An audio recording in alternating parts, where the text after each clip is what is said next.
Well, Joe was third in our family. He was my older brother.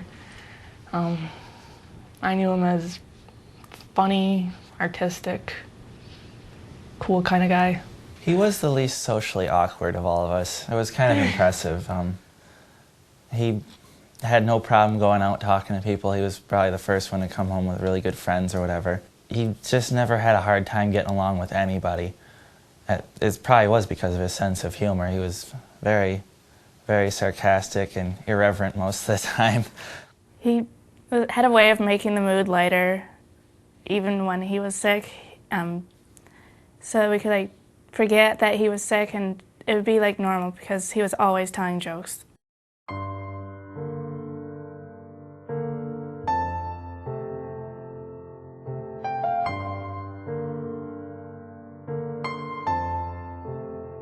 When Joe was sick, I don't know, it's changed all of our lives because we didn't really expect someone to have cancer. Someone like our brother, why him? I guess it was unbelievable. When it did happen, everything else stopped. It didn't matter anymore. Yeah, it was a living nightmare. The life that we had when we were all together and everything was rather happy and nothing was really upsetting, and he got sick, and at first they thought it was something like leukemia and nothing too deadly, and we kept hoping it would be just that, but no, he'd go back to the hospital and it would be something worse, and then later they started giving him a date of how much longer he had to live, and it was really unreal. It's weird. When he died, that was it for being kids. We were adults after that.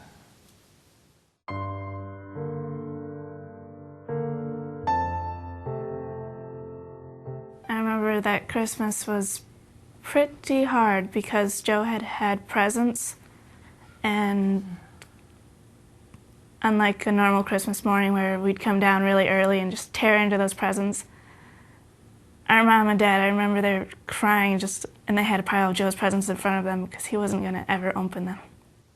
Going to school and hanging out with friends was kind of, how I got away from it. When I was at home, everything reminded me of him because my whole room was the room I shared with him. I couldn't sleep in that room for weeks.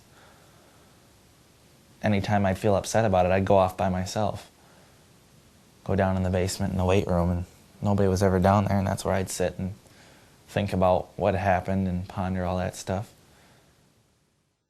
Yeah, for the most part, we pretty much just joked, used comedy to lift our spirits, and it helped. Yeah, we didn't really, felt bad. Group hugs, nothing like that. Yeah, it felt irreverent, but it really helped. Yes. Making jokes about anything and everything. Yeah. I don't think any of our jokes were as good as Joe's, but we tried.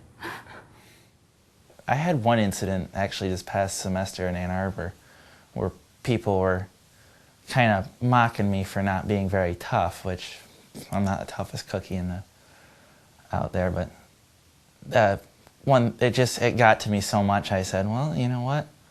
When you have someone that you're extremely close to, a best friend, get sick and you have to watch him die, you can come back and see how tough you are. Well, there's another thing about people. I'd be mad at them because they didn't know what I've been through, and I'd just be like, you didn't have to go through what I had to go through, so don't talk to me. In my first semester at Western, my mom gave me the family photo where Joe was in the middle, and my roommate's like, you do have a huge family, and she told me to name them all and say how old they were, and John, he's 22, he's the oldest, past 21, and Joe, he would be 20, he died when he was 15. And she's like, oh, and it happened, we don't need to talk about it. Yeah, I have a huge family and I still count Joe as part of it.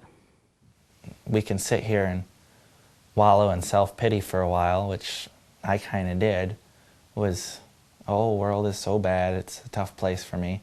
And I would go downstairs and just sit there and not do anything. And, a whole month goes by and it's just like, what did I do besides sit there and whine about it?